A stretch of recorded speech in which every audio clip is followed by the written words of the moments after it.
Welcome, everyone, to the first subcommittee meeting on data standardization. I greatly appreciate everybody's participation, and certainly on a Friday afternoon.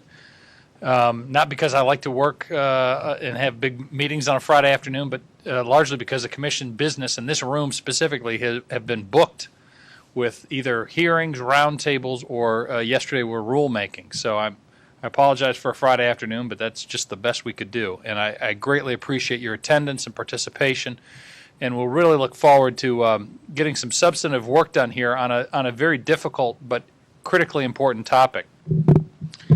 Let me just begin by thanking everyone for their commitment to serve on this important subcommittee. I often say that technology is going to be the cornerstone of the new market structures mandated by the Dodd-Frank Act. The data execution and reporting mandates of Dodd-Frank place us all in the center of a complex intersection of data, finance, and law, creating an unparalleled opportunity for a public-private partnership like we have today. I've asked the individuals in this room to come together with a common goal of reaching a consensus as to how we can standardize the language we use to communicate within the new regulatory landscape. I am confident we will come up with both innovative and achievable solutions. It is impossible to minimize with words the technological burden associated with transitioning to the greater federal oversight mandate by Dodd-Frank. Our 719B study, which I think all of you have in your packet there, which was unanimously approved by the Commission this past April, contains many recommendations but few solutions. The window of opportunity is therefore wide open for us to get some substantive work done. I hope that you will, in considering your recommendations to the Technology Advisory Committee, keep in mind the general regulatory goals of promoting market stability, efficiency, increasing transparency, removing barriers to entry, and avoiding unduly burdensome transition costs or requirements. I hope that you will trust that the very purpose of this enterprise, that we are very much listening, and that we understand the substantial hurdles towards this data standardization, and we want your advice on how to lessen and remove these obstacles. In closing, let me thank our Chief Economist, Andrei Kirilenko, for chairing the subcommittee, and Nancy Doyle, John Mark Buffa, and my staff, Laura Gardy, for their work to support this. We have other CFTC staff. We have many of our CFTC staff in the audience who are charged with technology and other functions in the Commission and rule writing that are here listening. And we also have, I want to thank our colleagues from FERC, SEC, and Treasury for their willingness to participate and support our efforts as well, and make sure that we're well coordinated on going forward. So thank you very much for coming today. Future public meetings of the Data Standardization Subcommittee will be held on September 30th and November 4th. However, individual working groups within that subcommittee are free to meet at their own discretion. Recommendations to the Technology Advisory Committee will be posted on the CFTC's website. This is the way we're doing this is unprecedented. We've reestablished the Technology Advisory Committee last year. We've had a couple of meetings, and we have had set up some other subcommittees. The way we're working this subcommittee is completely different. We don't have a lot of time, so what we're trying to do is facilitate small working group discussions. You've all been assigned to a working group. You're going to have some breakout sessions today, and then we're going to come back and make some thoughts and recommendations. We've provided, the staff has put together a good list, which I think you're going to talk about. Right, okay.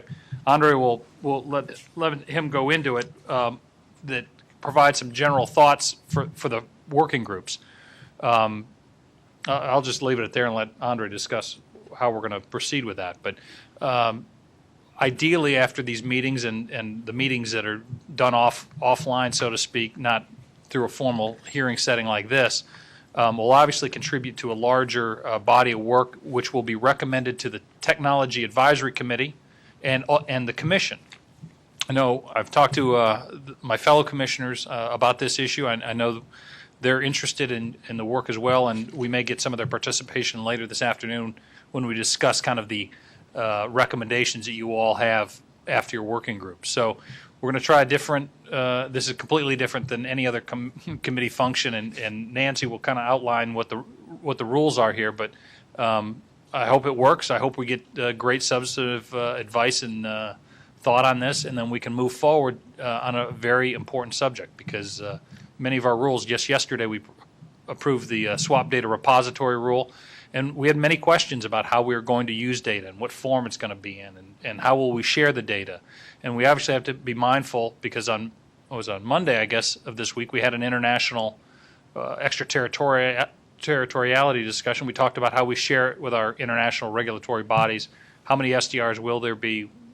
How do we fill in the gaps? How do we not double count trades so that we can get a clear picture of positions, exposure, systemic risk, et cetera? So I greatly, again, let me thank you for your participation here today and your willingness to participate on this little federal advisory committee and support our efforts. So let me turn it over to Andrei for his comments, and then we'll move into a kind of an introduction around the table. Thank you. I would like to also thank you very much for agreeing to contribute to public service, for agreeing to be on this subcommittee on data standardization of the Technology Advisory Committee. I'll just go briefly through what you have in your packet. You've probably already seen it. You have an agenda. This agenda has, right after these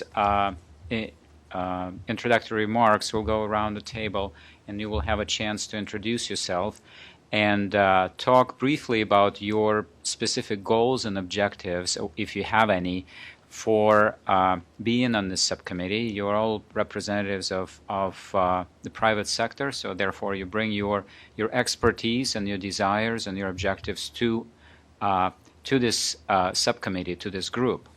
Right after that, Nancy is going to talk about the how we could take into account the knowledge and that you have, that you bring with you, which is subject to whatever private interest that you have in the context of an open public meeting, in the context of the Federal Advisory Committee Act. What you can do, what you cannot do, what we as the government cannot do in particular. We'd like to learn as much as we can from you, but we want to make sure that this is done in an open and transparent environment in the context of a public meeting, so that we're not meeting behind closed doors. Everyone is welcome to attend these meetings. We have representatives of the media here, and that is the purpose of this. Let's bring this discussion out into the public domain. Let's inform us. Let's inform the public. Let's inform each other.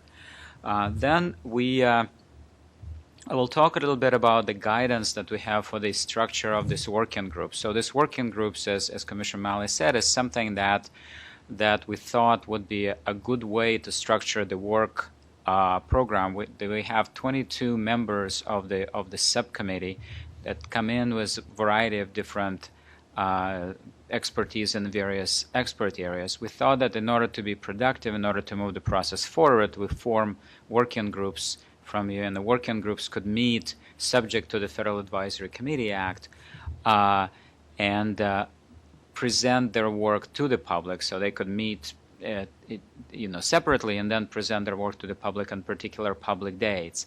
We will set up, we have some ideas of what these working groups are. We sort of tentatively allocated you to them based on what we think we'd like to accomplish. You can participate in more than one working group. You can also just sort of think about maybe this is not, and we received and we've already partially reallocated some of you. There's some ideas, again, to get this process started. There will be representatives at this table, so there will be someone from the CFTC and other federal government agencies, just sort of to get the process started for each working group.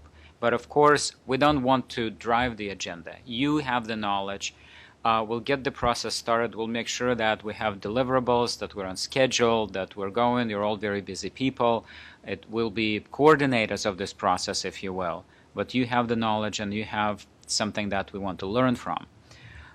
Then we'll have working groups breakout sessions 1 and 2, some of them on content. You'll just see how you gel with each other, whether or not this is the context, whether or not this is environment in which you find that you can operate well. I have no doubt that you can. Some of the working groups will be remaining in this room. One working group will move to a separate room because of the telephone connection. But again, that group is open to the public too. If the public wishes to go and listen in on what they deliberate on, that's completely open. Then after a break, we'll come back together, and each of the working groups, a representative of each of the working group, will present, the results of today's work tentatively. What have you decided the main issues are? How do you decide to move it forward? What's the main focus will be? What do you think? Some of you actually already came in even before this. There are already some separately developed initiatives and products. How would you like to tackle that? Would you like to include it into the context of your working group? This is an organizational meeting. We don't necessarily anticipate a lot of deliverables today other than agreement on the structure, on the process, main goals, and the schedule. However, as I said, many of you have been working on this for years. So it's not like you're just starting from scratch. So to that extent, we're very hopeful that it will be very productive. And at the end, we'll have short concluding remarks on the day's work.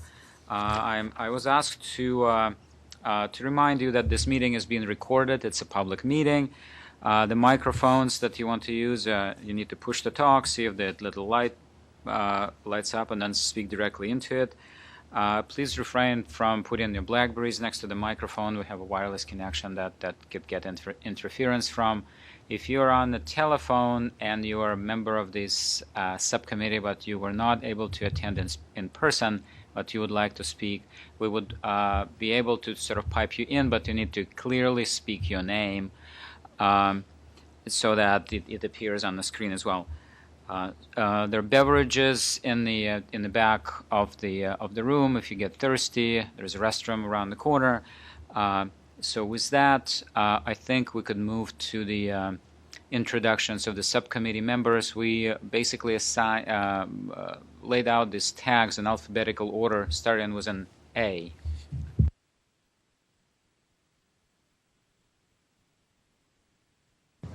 I'm Mike Atkin. I'm the managing director of the EDM Council, that's Enterprise Data Management.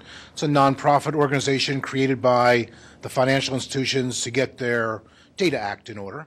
I think there are three objectives that I have. One, implement the tags and identifiers that become the common infrastructure for not only regulatory reporting, but for business processing. Second, I'd like to see those implemented globally and in alignment with all of the regulatory objectives, not just the CFTC. And then third, I'd like to see this done with an eye toward an implementation schedule that makes sense for kind of operational reality. So the goal is to do it right, not just do it quick.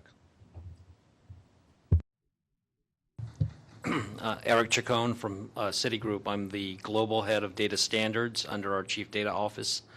We have a very broad mandate that deals both with safety and soundness of the firm and also with competitive advantage and kind of innovation around data management. In terms of objectives here, I'm going to echo a lot of what Mike just said. Our primary objective is to get a framework of standards with a broad support and buy-in from regulators as well as participants of the market beyond the CFTC and beyond the United States, and to drive practical and implementable solutions that would meet requirements. And then I think from a maybe a more overarching standpoint. We want to understand and participate in the evolving discussions around managing systemic risk, and with the intention of understanding, the CFTC's and other regulators' ideas of what that means, and to make sure that Citi is prepared to play the appropriate role in making sure that the markets work. Hi, I'm Neil Schnei from Barclays Capital. I work in the technology area where I run interest rate technology, emerging markets, the OTC clearing areas, and am the technology representative for Dodd-Frank overall. I mean, I would say exactly as the first two gentlemen in terms of overall objectives. I mean, I think this is just a great opportunity for us in the private sector to talk through some of the challenges we see in terms of driving the overall data strategy, whether it's UPI, whether it's retention of data, whether it's how you tag data between voice and transactions. There's just a host of issues that we at Barclays Capital talk about quite frequently. Sometimes they come back in letters and other ways of comments, but this is a great opportunity for us as practitioners to bring that together and see if we have some consensus to ultimately lead to an efficient way of driving technology into the change of Dodd-Frank, and at the same time making sure our markets can accept this change. Mark Cummings. I'm the global head of product development for OTC commodity derivatives at ICE, both our execution platform and our clearinghouses. I'm particularly interested in the outcome of the UPI discussions, primarily from the aspect of supporting customers, vendors, and our regulatory reporting obligations. Pierre Lamy from Goldman Sachs. So I'm currently in charge of the regulatory reform initiative for the technology organization. So as part of that, we are very keen at Goldman Sachs to help driving a practical and feasible solution as part of the regulatory reform, and also a solution that will be global in nature and can help the marketplace altogether to achieve the systemic risk mitigation objectives. Adam Litke from Bloomberg. I'm in charge of risk strategy and our enterprise risk business. And I pretty much would like to echo what the people before me have said and add that we'd like to see the standards also be as useful as possible for the private sector at the same time that they're useful for the public sector, so that we can get one set of data standards that will improve everybody's processes and be as cheap as possible for us to implement. Pete Marney, represent Thomson Reuters, and I look after our information architecture and content strategy. And much like Mike Atkin's comments, I look forward to very good tagging, classification, organization, and representation of the content so that it has maximum usability and value for us.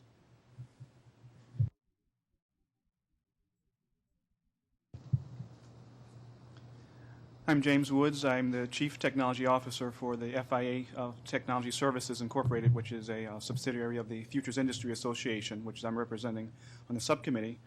My primary objectives are to participate in forums that will help define standards that will better satisfy the regulatory reporting requirements and to better manage systemic risk, with a particular view to ensure that whatever changes and transitions are done so in a manner that is consistent with current practice and can minimize any financial impact to member firms or organizations that are required to change in order to satisfy said requirements.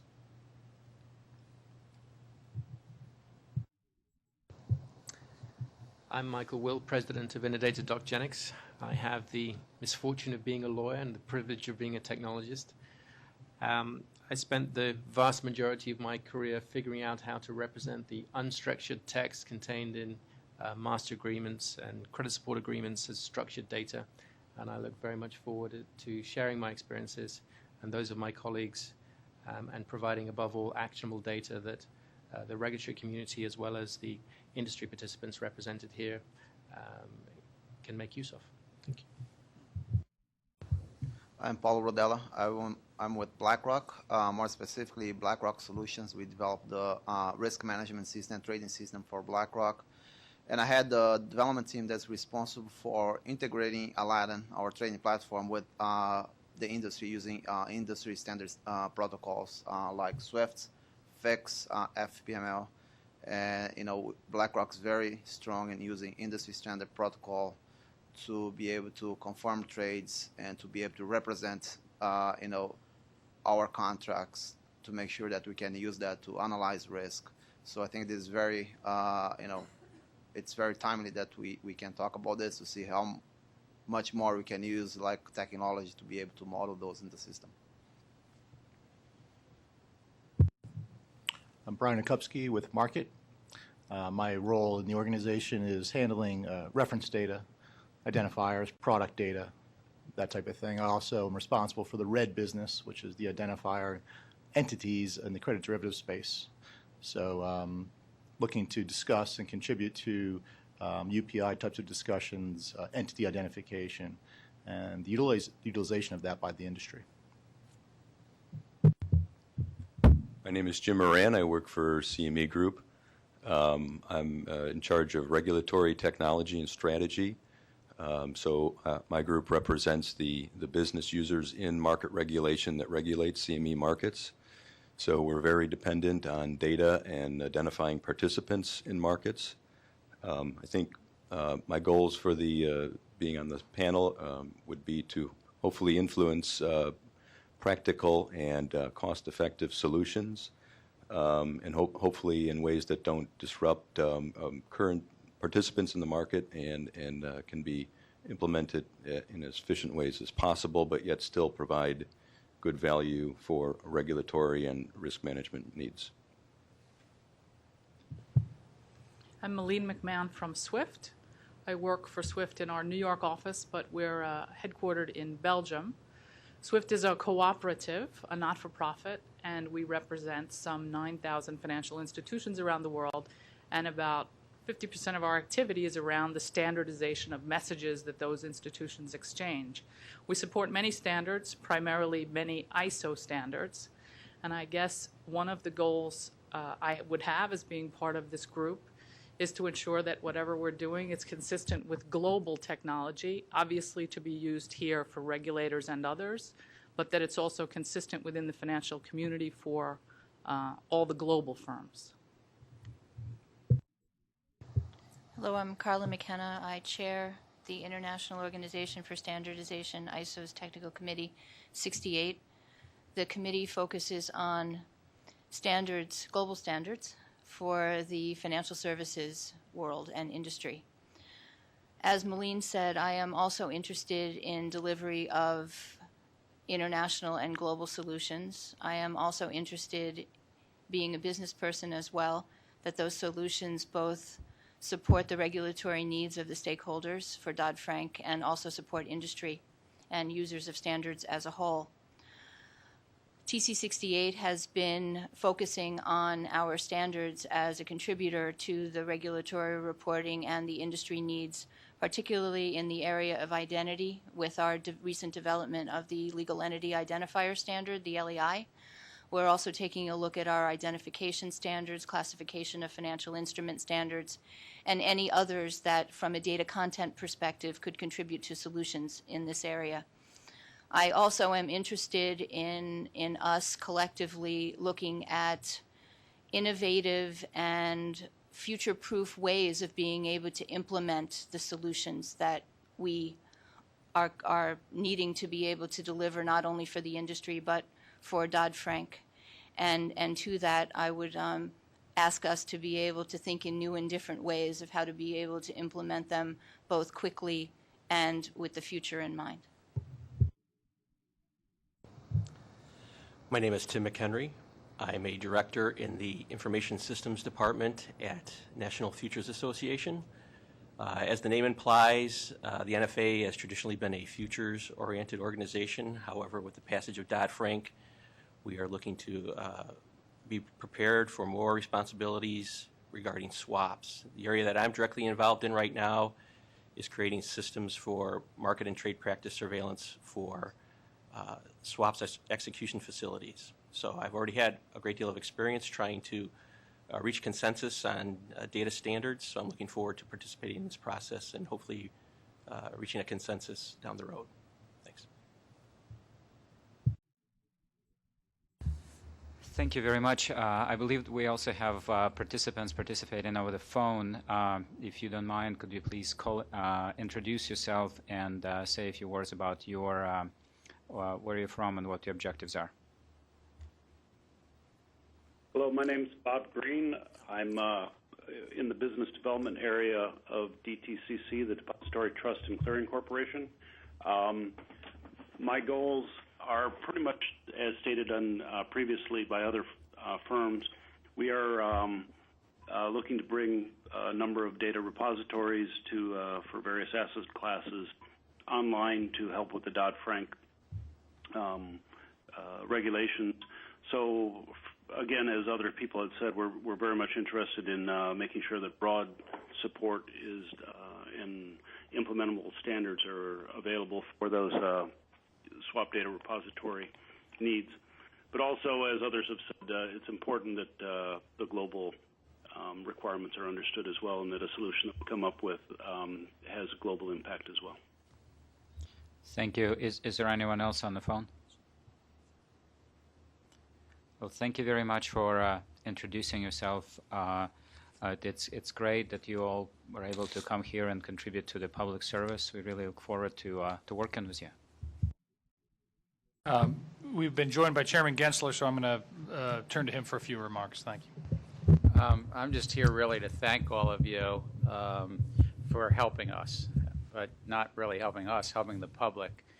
The Dodd-Frank Act recognized that derivatives which had not been overseen or regulated would be regulated by the SEC and CFTC, and we're, as you know, in the midst of doing our rule writing, but there's really a lot going on in the industry and by market participants away from this agency, but you can help give us your best advice. This subcommittee of the Technology Advisory Committee wouldn't have happened if it weren't for Commissioner Amaya's attention to technology, dogged attention, I would say, at some points, but it's been very constructive and very helpful for all of us at the agency. And where your feedback will be so important, I mean, I know it's got fancy words here about a subcommittee on data standardization, but it's probably going to go wherever you and Commissioner Amaya and Andrei Kirilenko want to take it, is really about all the data standardization and, as you said, unique identifiers and legal documentation identifiers and so forth. That could be a multi-year project. I mean, we'll complete our rule writing. We've built upon large trader reporting. We've finished our swap data reporting registration rule. I'm hoping sometime in the fall. I see David Taylor back there. I don't know, David, you want to commit to a date right in front of the public here yet? Oh, I see. Before Thanksgiving. I might be managing his expectations a little earlier. But the commissioners hopefully will be able to finalize a rule on data itself. We'll try to work on Mr. Taylor's timing. But I think this will be very helpful well beyond that date, because standardization will probably take some time to input. But I thank you all. I thank Commissioner Amaya, Andrei, our chief economist, and everybody on this side of the table. And then I'm going to get out of the way. Well, it wouldn't be a federal meeting if we didn't have a good lawyer to tell us what the rules are, so I will turn it over to Nancy to give us our ground rules.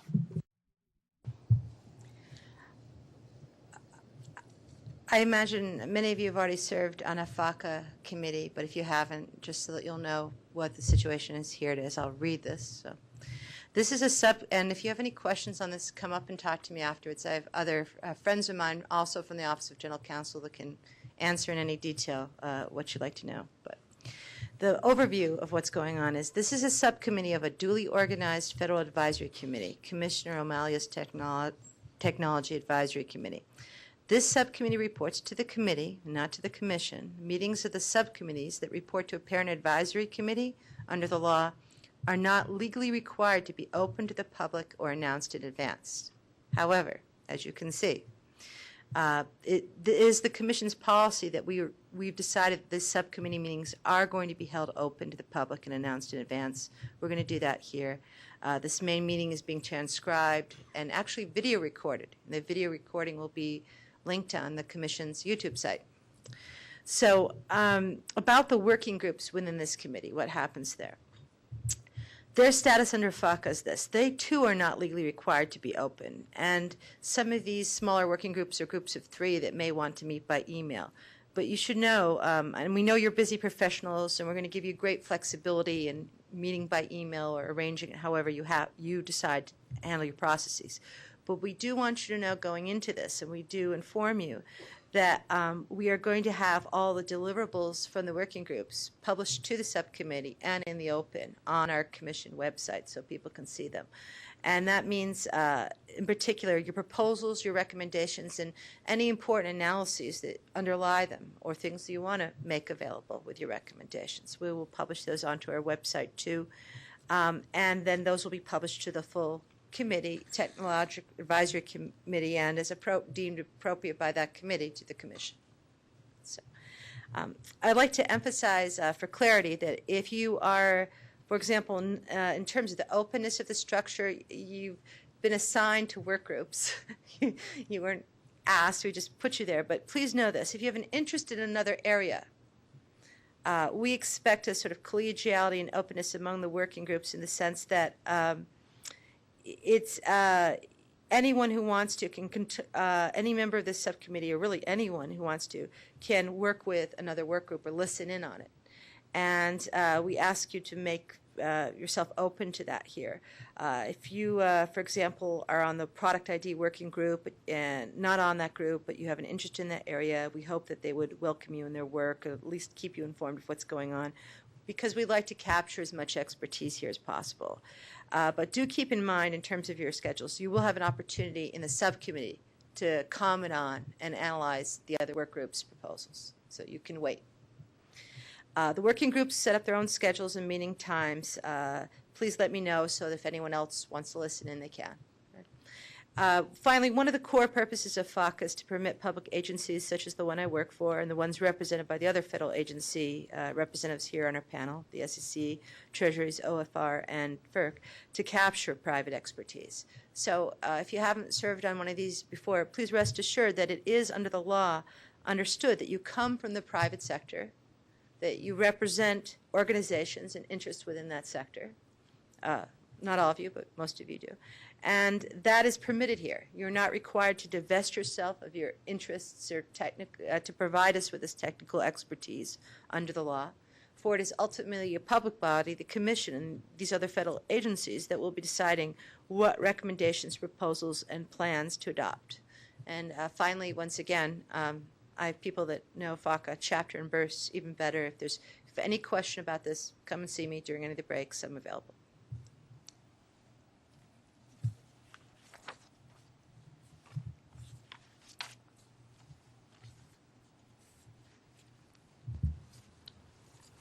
Looks like we are making very, very good progress time-wise. I just received an email that we have a representative on the subcommittee from Google who's trying to dial in. So when he is able to dial in, I'll give him an opportunity to present himself. Meanwhile, let me get us started on the sort of anticipated structure of work processes within the working group before we go into the breakout sessions. I'd like to say that as I said before, what we have in mind is that we'd like to create sort of smaller, cohesive environments that could generate deliverables, at the same time keeping the entire subcommittee structure open to increased participation and involvement of all subcommittee members. So this is what we thought would be a sort of a good conducive structure. As Commissioner Malene said, this is the first time we're doing it, so it remains to be seen if it works out. Hopefully it does. If it doesn't work out, we're open to feedback, see how we can restructure it. It's our subcommittee, it's your subcommittee, you own it. We'll make sure that it works, that it delivers what it's supposed to deliver, given, and we'll change the structure accordingly. Start with the working groups and then go on from there. Every member of the working group could participate in other working groups. Within a working group, we hope that you achieve a consensus or understanding on what are the main tasks, objectives, structure, and deliverables that you'd like to generate. There will be a staff coordinator attached to each working group. The working groups can meet, outside of the public meetings, can meet whenever they wish. Just keep our representative, or we could serve as a secretariat. Our representatives could serve as a secretariat to arrange for those. You can meet over teleconference. You can meet over email. You can meet in person if you'd like. We just want to make sure that it happens because you have your own, and that the process keeps moving forward, and that's why we're sort of inserting our representatives into this process. You will, when you arrive in your working groups today, you will have a document. So there are two documents that you have on your binder. One of them has each working group and some of the proposed deliverables and questions and membership in each working group that you have. That this is again to get us started, and the working group coordinators associated with each working group. And then there's a separate document that says these are your phone numbers and email addresses for each of the working groups, so you can get in touch with each other. We'd like to please ask you to maintain confidentiality of each other's information in terms of emails and telephone numbers, and maybe try to limit as much as possible. I know you all have issues on the agenda that you'd like to present. To limit, to reply all emails with some sort of private initiatives that you have. To the extent that you think that all subcommittee members need to know something, certainly this is an opportunity. We hope that at least most of the working groups will have, it remains to be seen, the recommendations to the Technology Advisory Committee by the end of the year. Some sort of recommendations. We ask you that when you look into issues, specifically to identify, we're a regulatory agency, so to the extent that you'd like to suggest in the context of the regulations we have on the table now, that most of you are familiar with, or that you think that we don't have but we need to have, to the extent that you think that the regulatory action is needed in some of the areas that you identify, please specify that. To the extent that you think that no regulatory action is needed, you can specify that too. To the extent that you think a public-private partnership could serve the role and the consensus within the industry could be achieved, and there is the industry best practice, please identify that too. That is extremely useful for us for what we're trying to achieve and for why we all came together, as you all said. We scheduled the next public meetings. We apologize for scheduling them on such short notice. We ask you to provide us with dates which are available, possible, whatnot. We scheduled them. The next ones one is for Friday, September 30th, and the other one is on Friday, November 4th. Similarly, probably similar in structure, if the structure works out for all of us today, between 1 and 5 p.m. today. Between 1 and 5 p.m. on those 2 dates. We may have, to the extent that you feel that we need to do so, additional meetings in 2012, just to see how things are going. This is a subcommittee that does not have an expiration date. We have it open, as Chairman Gensler said. These issues will probably continue well into the future. This is the subcommittee is a structure that we created, that we can create under Federal Advisory Committee Act. It's one structure on top of many other structures, committees, subcommittees, meetings, working groups, which you are undoubtedly participating in.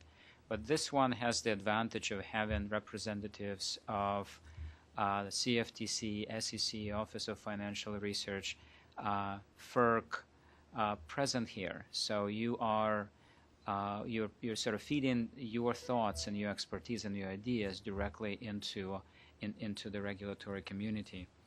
That's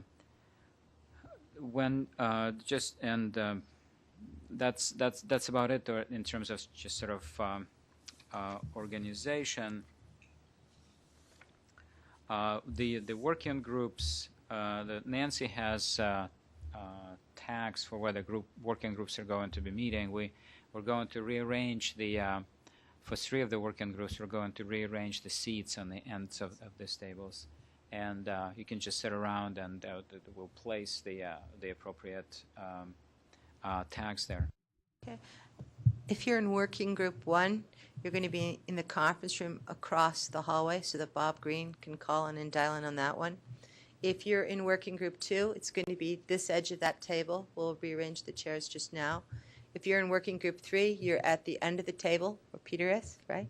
And then if you're in group 4, you're at the end of that table, near where Mr. Woods is, right?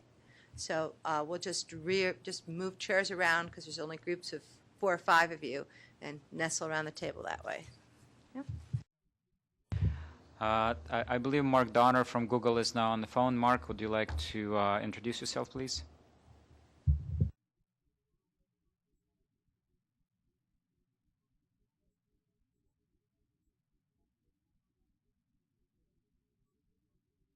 Just must be a little technical problem with the Google guys. Little startup company. While we're waiting for Mark, maybe I'd ask that we introduce ourselves at the table. I've made my introductions, but we have our federal representatives from the other agencies, and if we just go down and kind of briefly give us your name and what your responsibilities at your respective agencies. Hi, I'm Walter Hampshire. I'm from the Securities and Exchange Commission, and I work for the chief economist at the Securities and Exchange Commission, Craig Lewis. He's the counterpart at the SEC to Andrei. Our division is called the Risk Strategy and Financial Innovation Division.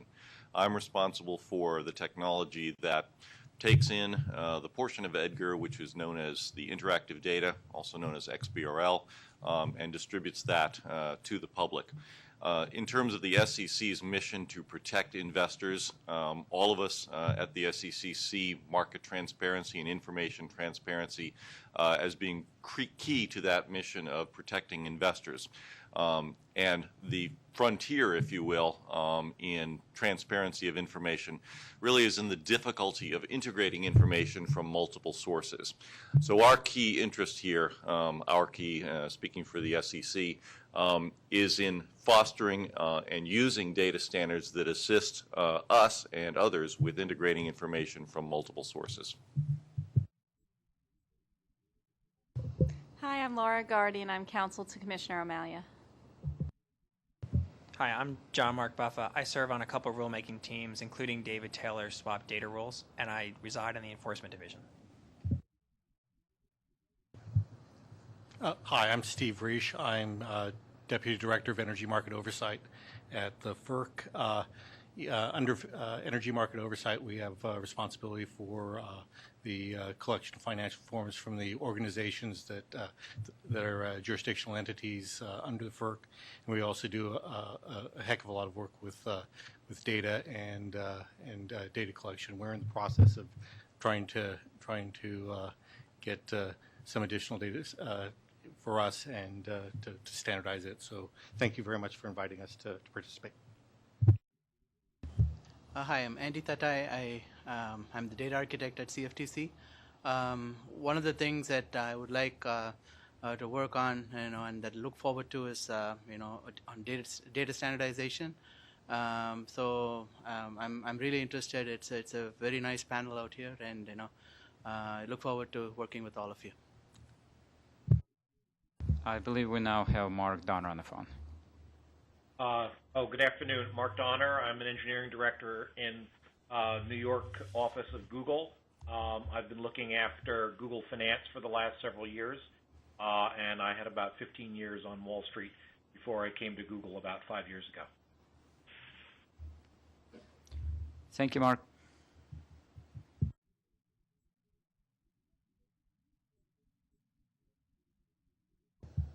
So we can proceed to the working group breakout sessions now. Nancy will place the tags, we'll rearrange the chairs, and get to work.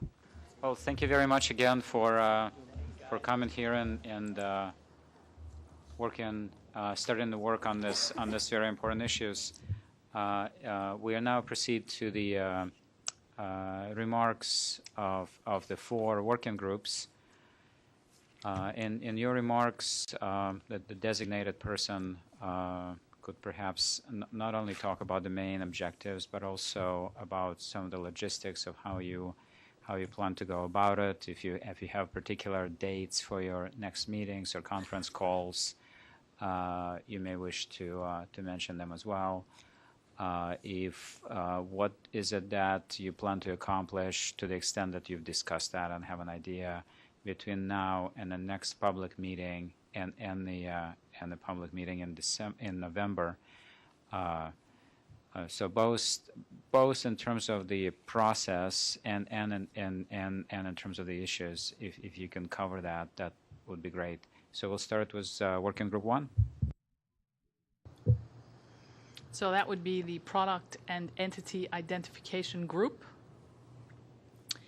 So the two subjects that we have to consider are the Legal Entity Identifier, or the LEI, and the Product Identifier, also known as the UPI, UPI standing for Unique Product Identifier.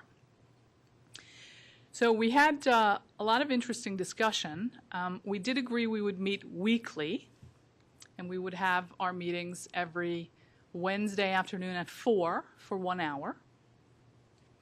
We also agreed that we would likely split some of the discussion up because LEI and UPI are separate kinds of things. They are effectively at different levels, so an LEI can apply to any kind of an entity, not just those trading swaps or involved in the financial markets, but literally anyone. And a unique product identifier, there's still a little confusion around exactly what that is, but that, of course, is a classification and not really a unique identifier for a particular instrument. And there are already initiatives going on in the industry on both of these topics that are quite far along. So we felt that our role would be to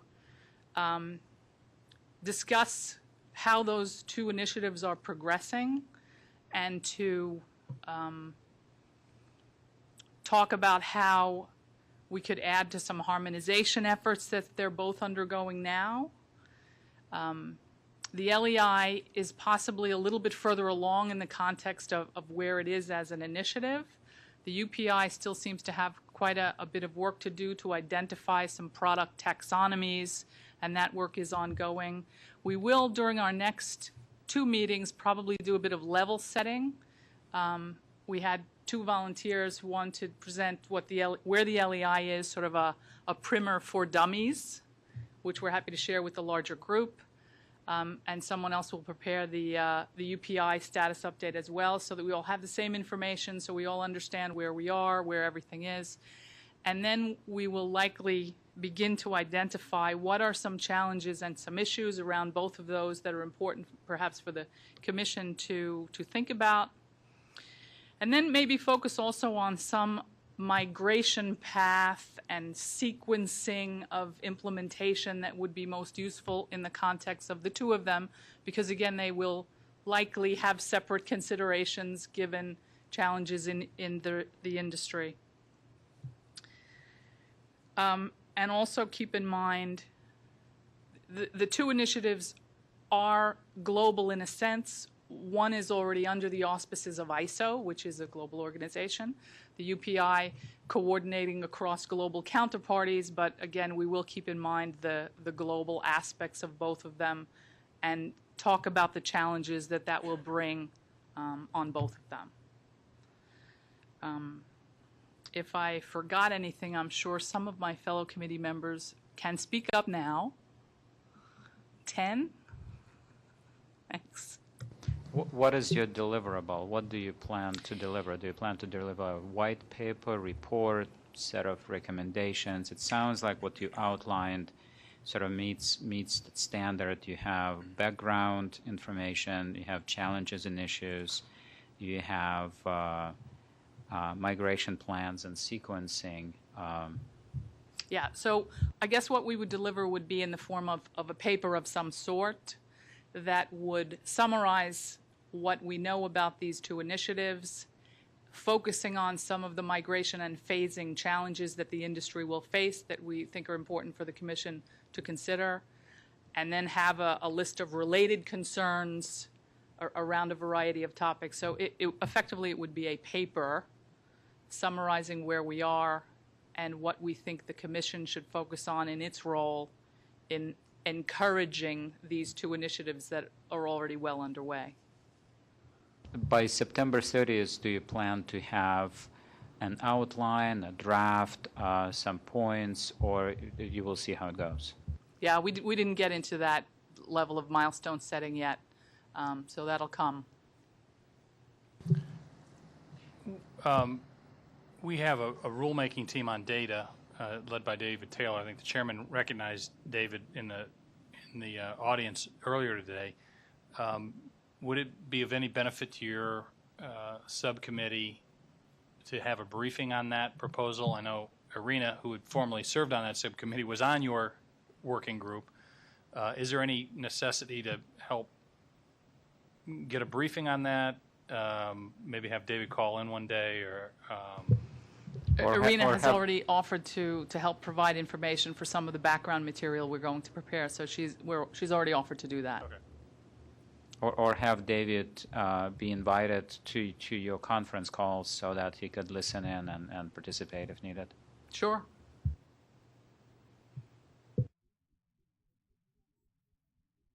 Thank you. Group number 2.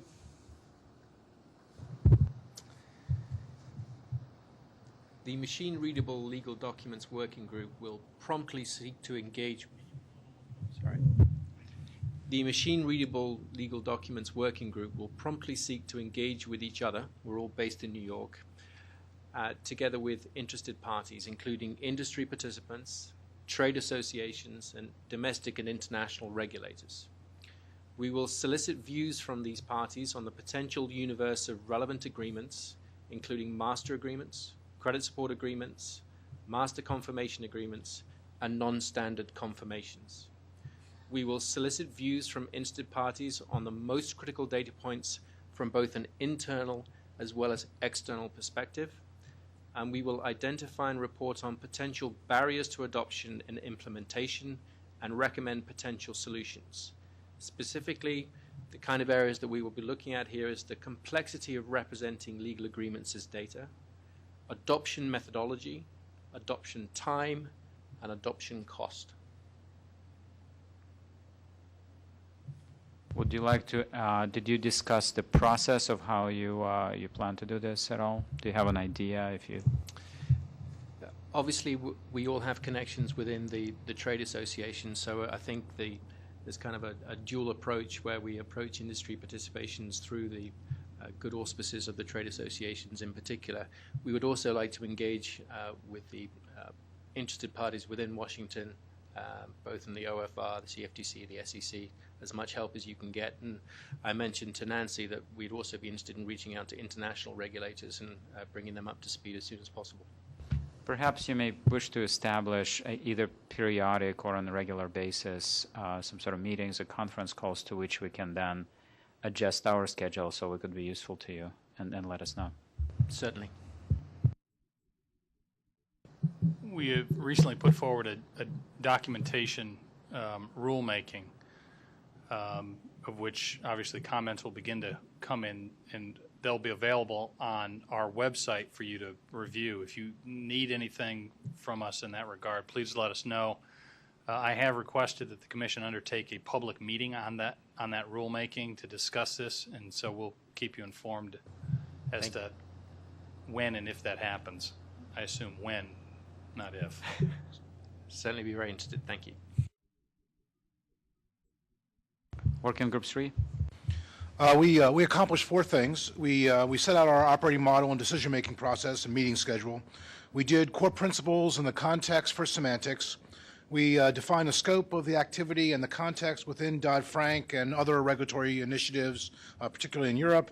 And we defined 5 core deliverables that we're going to produce. So our operating model is consensus-based, so we're really going to only deal with issues where we can get a consensus opinion around the participants in the group. We're not going to seek minority opinion. We're going to meet, I think we set out 4 meetings between now and September 30th. They're already in the calendar. We're going to meet via GoToMeeting, webinar, maybe one face-to-face if necessary. We're also going to leverage our own SME resources within those that we work.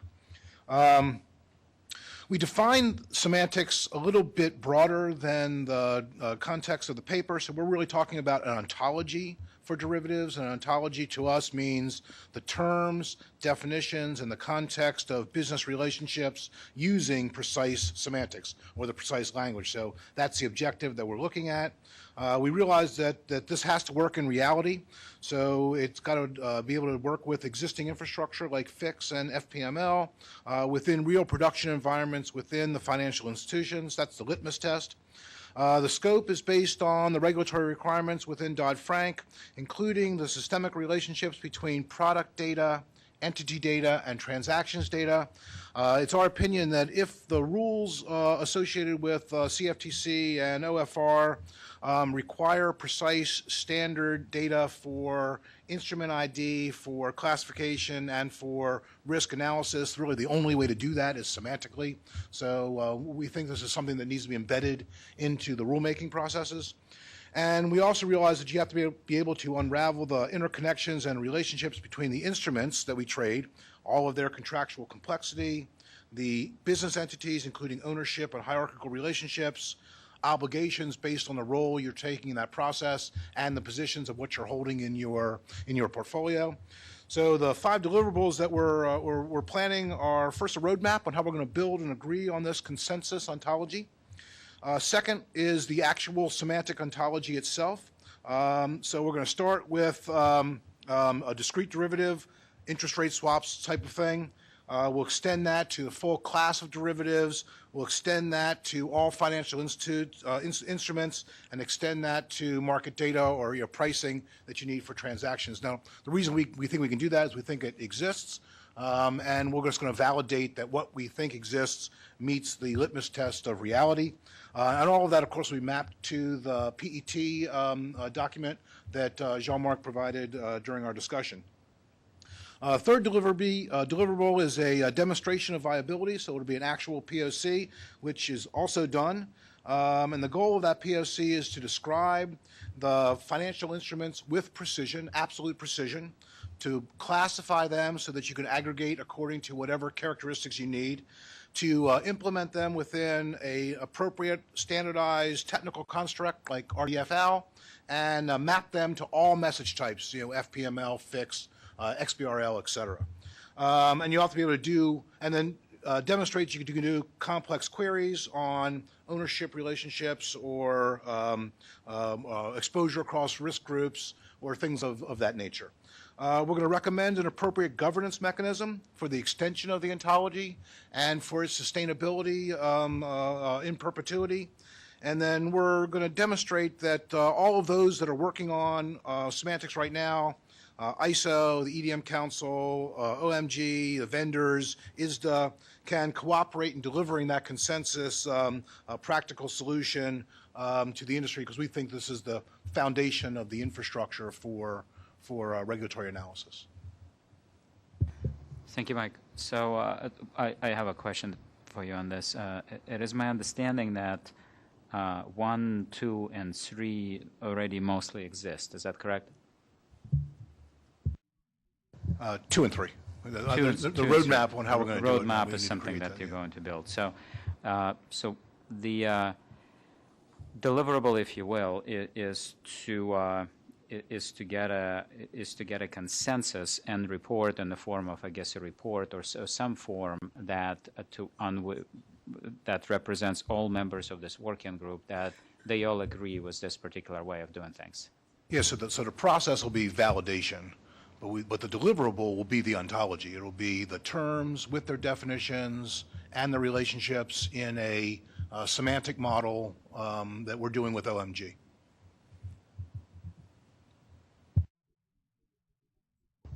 And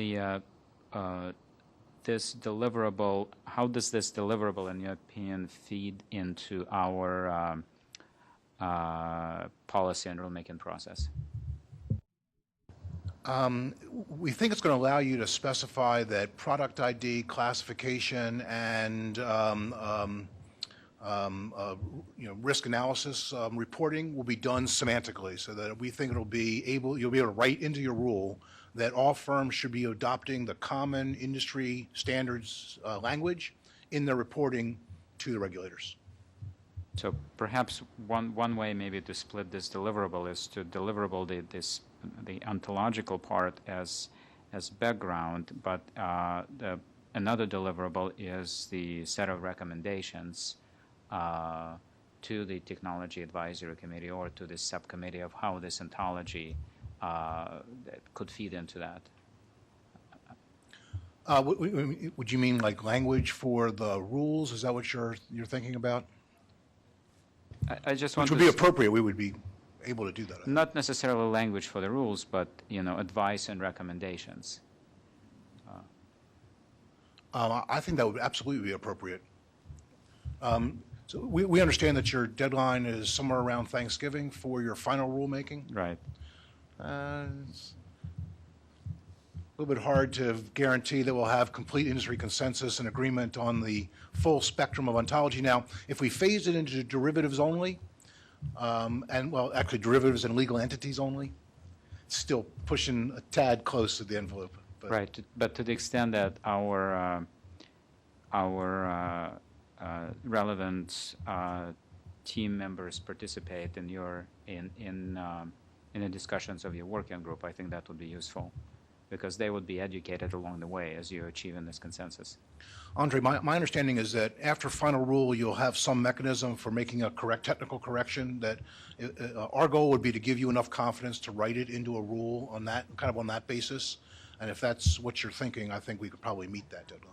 Okay.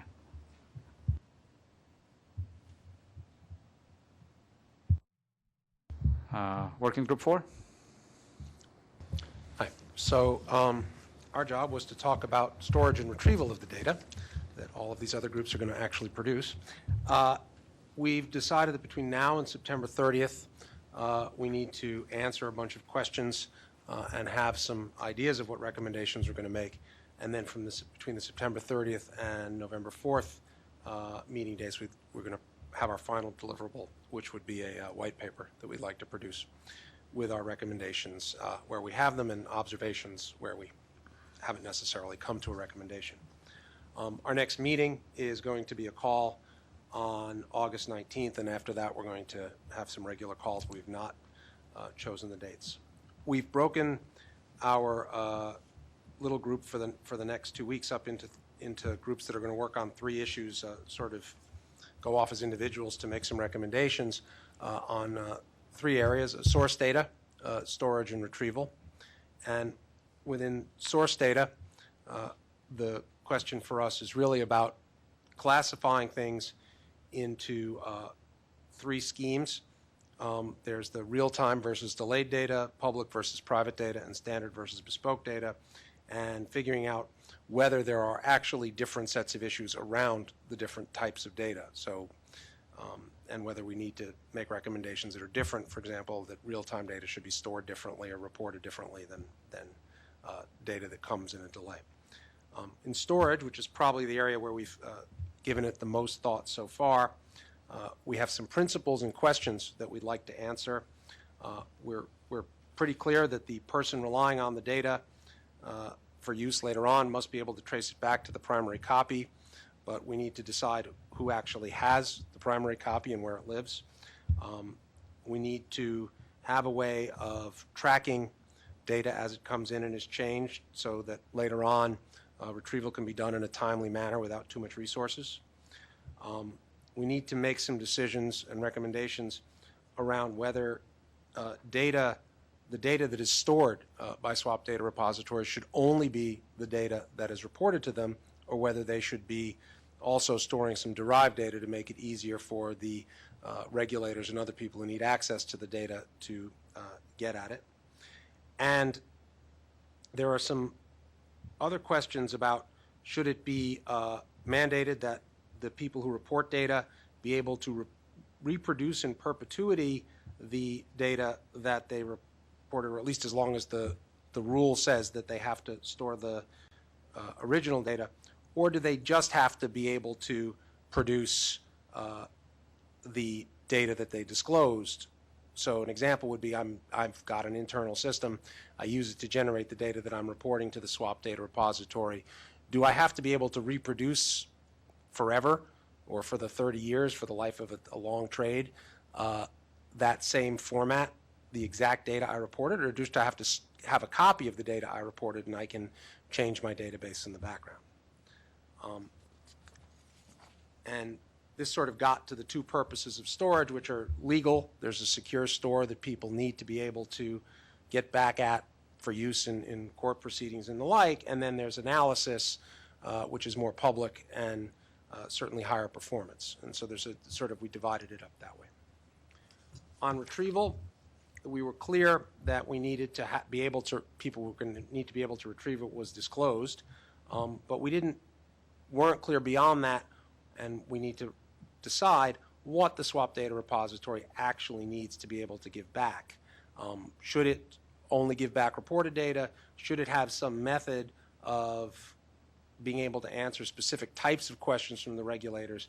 And if it is just on a query basis, then we need to ask for some sort of invariance of the response, so that if the question is asked in a specific way on one date and then is asked in a specific way on another date, you get back the same answer all the time, the exact same answer.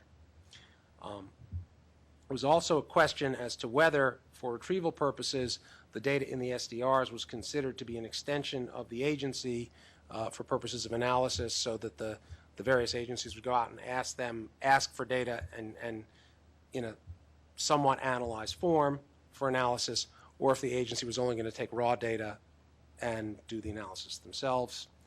And the last set of questions around retrieval were all around really performance, and should we have different forms of retrieval for different purposes. And so those are the questions we've set out to answer. Thank you. On the paper we handed out outlining the 4 committees, at the bottom is a reference to our swap data repository rulemaking that we voted out yesterday.